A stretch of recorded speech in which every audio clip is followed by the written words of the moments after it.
नमस्कार दोस्तों, welcome back to your own channel Wealth Saga. आज है 2 मार्च 2021। एसजीएक्स निफ्टी में आपको 100 point plus gap up opening दिखाई पड़ रही है। So similar kind of gap up opening आप इंडियन मार्केट्स में भी एक्सपेक्ट कर सकते हैं।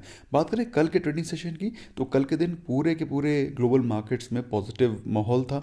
अगर आज के बारे में बात करें तो आज के दिन माइल्ड पॉजिटिव ही माहौल दिखाई पड़ रहा है। ओवरऑल कोई खास नेगेटिव न्यूज़ भी नहीं है, ना ही कोई नेगेटिव सेंटिमेंट है।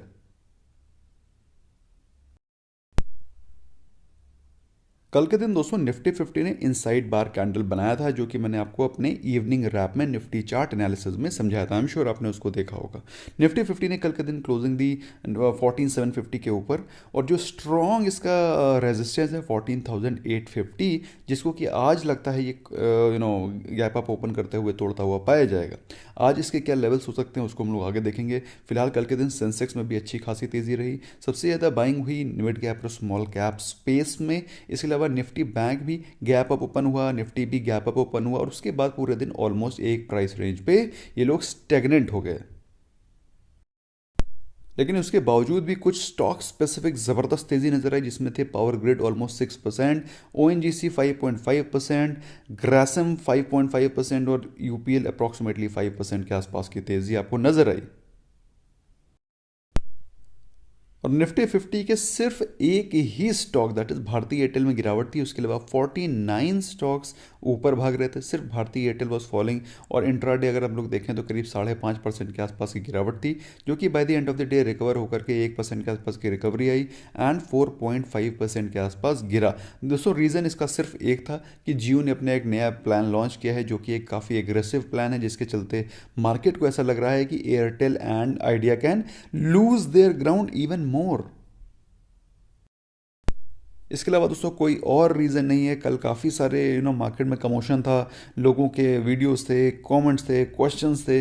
सिर्फ एक रीज़न है, इट इज़ जस्ट बिकॉज कि मार्केट को जब लगता है कि कोई एग्रेसिव प्लान आया है तो कितना इफेक्ट ला सकता है इसके इसके बिजनेस पे, उतना ही मार्केट इसके प्राइस से उसको एडजस्ट कर देती है। तो मार्केट को लगता है अराउंड 4-5% का हो सकता है ये प्लान भारतीय एयरटेल के बिजनेस पे डेंट कर सकता है। तो सिमिलर काइंड ऑफ इफेक्ट आपको स्टॉक प्राइस में दिखाई पड़ता है।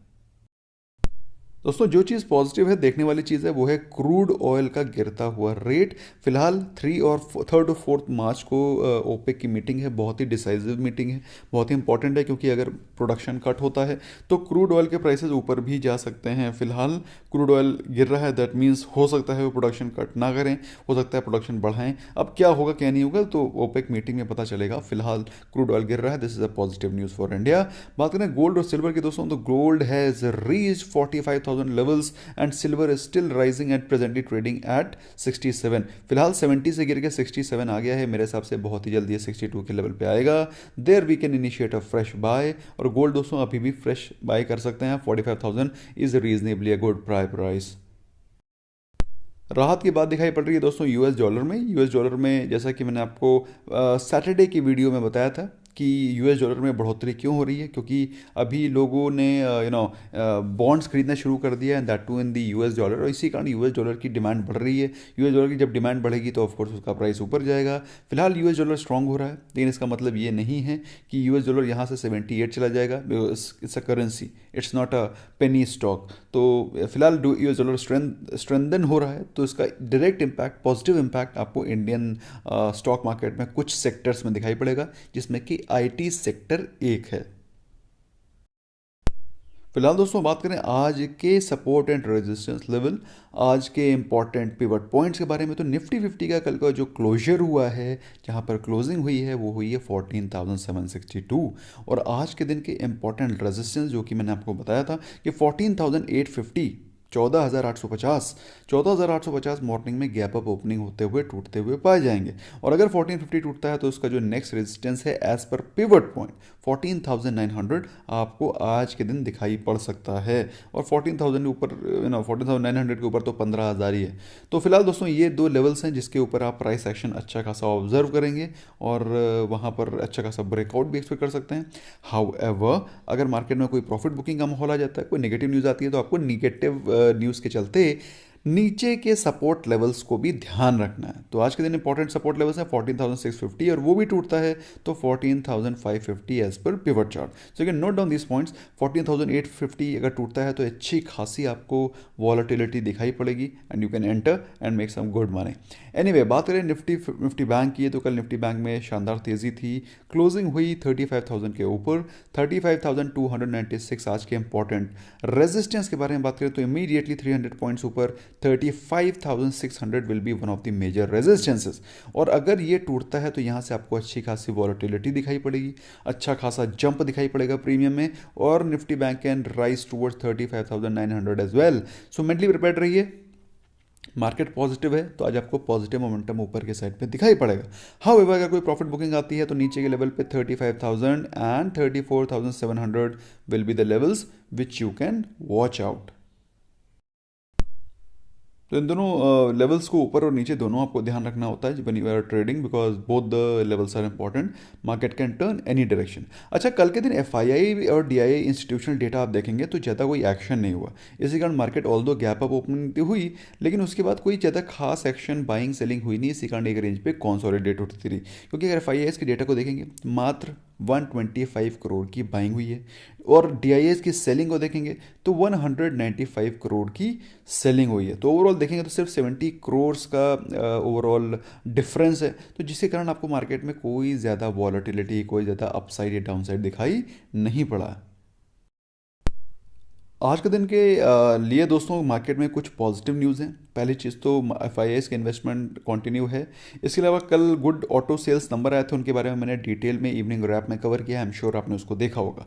सीएनजी और पीएनजी के रेट्स बढ़ गए हैं दोस्तों, जिसके चलते आप कुछ स्टॉक स्पेसिफिक तेज़ी देख सकते हैं, जैसे कि you can see some good upside in what you call GAIL, you can see some good upside in IGL and MGL and similar kind of stocks में आपको थोड़ी सी तेज़ी दिखाई पड़ सकती है आज के दिन।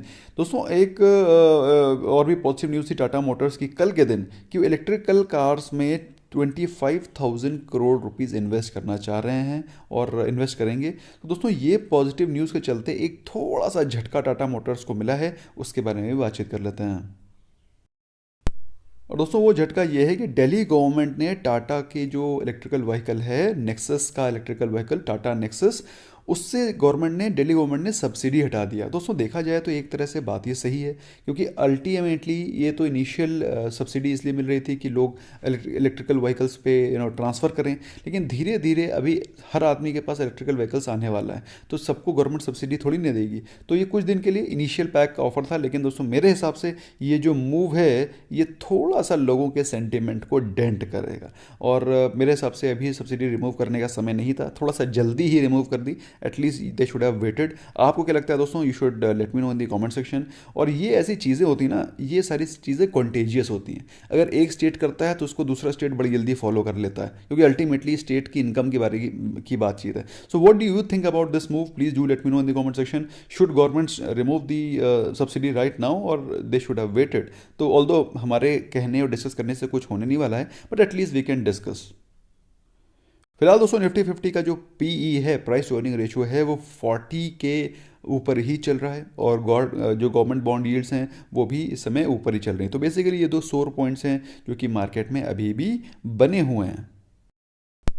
तो दोस्तों अभी माहौल मार्केट का फिर से ग्रिड की तरफ भागना शुरू हो गया है, क्योंकि कुछ स्टॉक्स में आप बम्पर तेजी देख रहे हैं, जैसे कि काफ़ी सारे मिड कैप स्टॉक्स हैं। आईआरसीटीसी को देख लीजिए आप, फर्टिलाइजर स्टॉक्स को देख लीजिए, तो वो सब ग्रिड को दर्शाते हैं। ऐसे में किसी भी स्टॉक में जिसमें कि बहुत शानदार तेजी चल रही है, उसमें बाइंग करने के बारे में मत सोचें। अगर बाइंग करने के बारे में सोच रहे हैं तो फिक्स टारगेट रखें, और बाई चांस वहाँ से रिवर्सल हो जाता है तो अपना स्टॉप लॉस लेके निकल जाएं, क्योंकि जब आप तेजी वाले स्टॉक्स में इन्वेस्ट कर रहे हैं तो आप मोमेंटम चेज कर रहे हैं। Basically you are trading and not investing, क्योंकि इन्वेस्टमेंट के लिए तो आपको जब मार्केट गिर रही हो तब आपको बाय करना होता है, जैसा कि पिछले trading session, that is on Friday के दिन करना था। अदरवाइज आप रेगुलर इन्वेस्टमेंट करना चाहते हैं तो you can start your WSG star SIP। The link is there right in the description and the pin comment. That's all from my side friend, thank you so much for giving precious time.